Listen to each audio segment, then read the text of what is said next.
Okay, this is where we left off. I'll show you why video stopped where it did.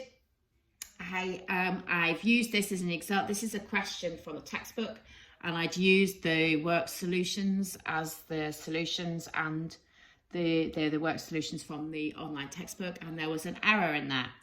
So first of all, show that the equation x equals 2 minus e to the minus half x has a root between -4 and -3 and 1 between 1 and 2. So that's sign change rule. So instantly you need to rewrite your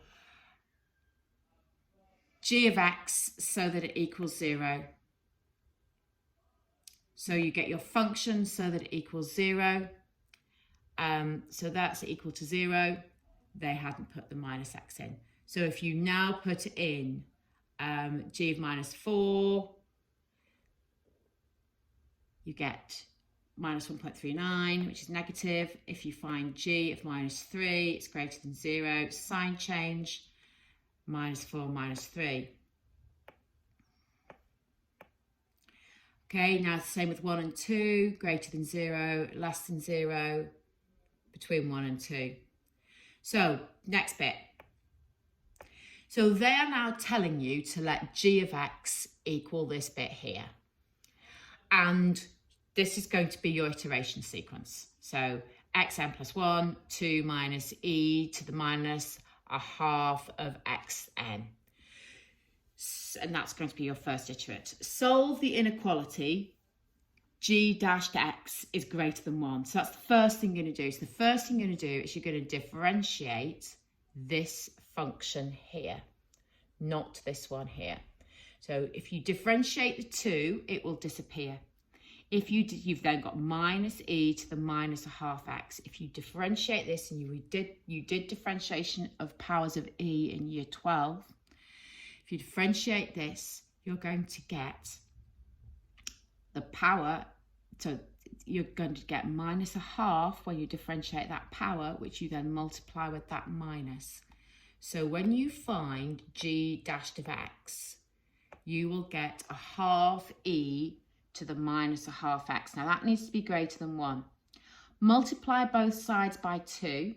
So they've done that. So again, I've taken the work solution here, and they've done quite a bit of work to get here. So if you multiply both sides by 2, you'll get e to the minus a half x is greater than 2. They've then taken the logs of both sides. So they've taken the log of e to the minus half x is greater than the log of 2. And they've ended up at this point here. Multiply both sides by 2. Okay. And then deal with the negative. And you know, when you multiply an inequality by a negative, it inverts the inequality.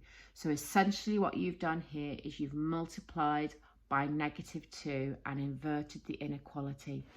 So you end up with x is less than minus 1.39.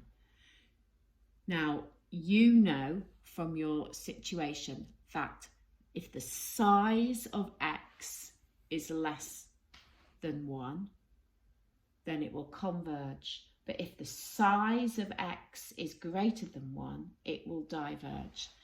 Here, the size of x is 1.39, which is greater than 1. So the sequence will diverge in this situation.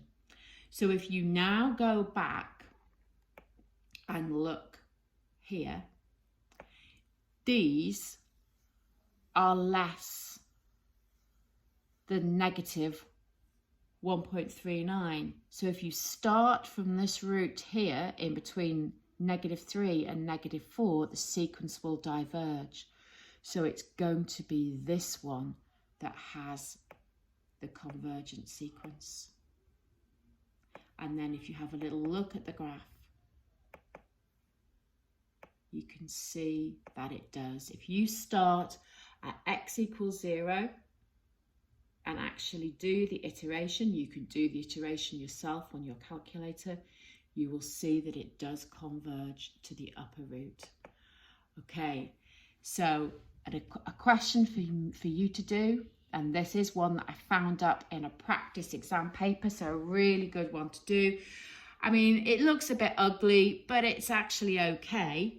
Just remember, you know, this is inverse, a minus inverse tan, so you can enter that quite happily into your calculator. Just make sure that you are in radians.